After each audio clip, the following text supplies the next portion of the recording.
अरशद शरीफ हम सबको बदनाम कर गया। मोहम्मद हनीफ के कालम से। सबसे ज़्यादा बदनाम तो वो हमारे मुक़्तदर और महबूब इदारे को कर गया। हालांकि चंद माह पहले तक वो इसी इदारे का सबसे ज़्यादा महबूब सहाफ़ी था।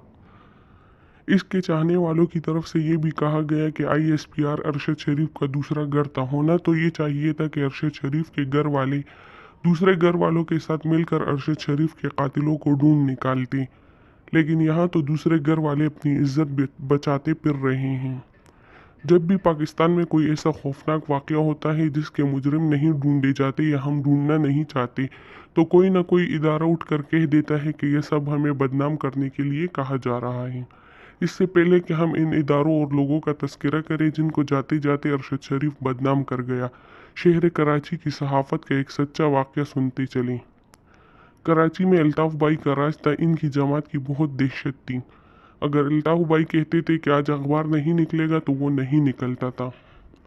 अखबारों के सेट मालिकान भी अगर MQM के मरकज़ पर फरियाद लेकर जाते थे तो अल्ताफ़ हुसैन इन्हें सारी रात बिठाकर आज़ाद सहाफ़त का मतलब समझाते थे और सुबह चाय पिलाकर वादे लेकर वापस भेज देते थे। इस माहौल में हमारे एक सीनियर सहाफ़ी के घर का दरवाज़ा तोड़कर कुछ लोंडे घुस आए और इन पर बुरी तरह से तशद्दुद किया गया।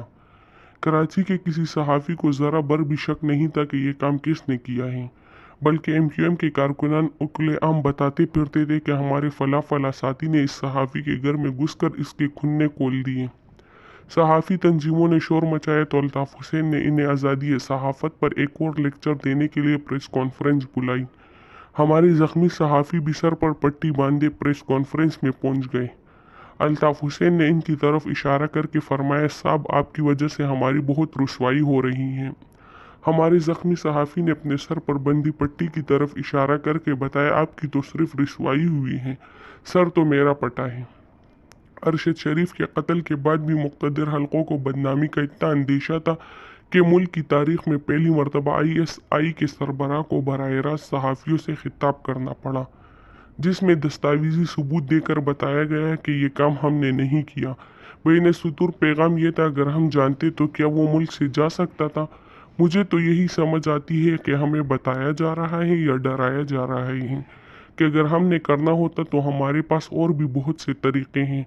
हमें तो इतना यकीन है कि हमारा मुक़्तदर इदारा ये काम करता ही नहीं, और अगर करता है तो हमें अपने तरीक़े क्यों बताएगा, और हमें ख़ुद जान अजीज़ है, हम कौमी राज आपसे क्यों पूछेंगे। तो अगर ISPR अरशद शरीफ का दूसरा घर था तो क्या इस घर को शामिल तफ्तीश करने की इजाज़त मिलेगी या इससे बदनामी होगी।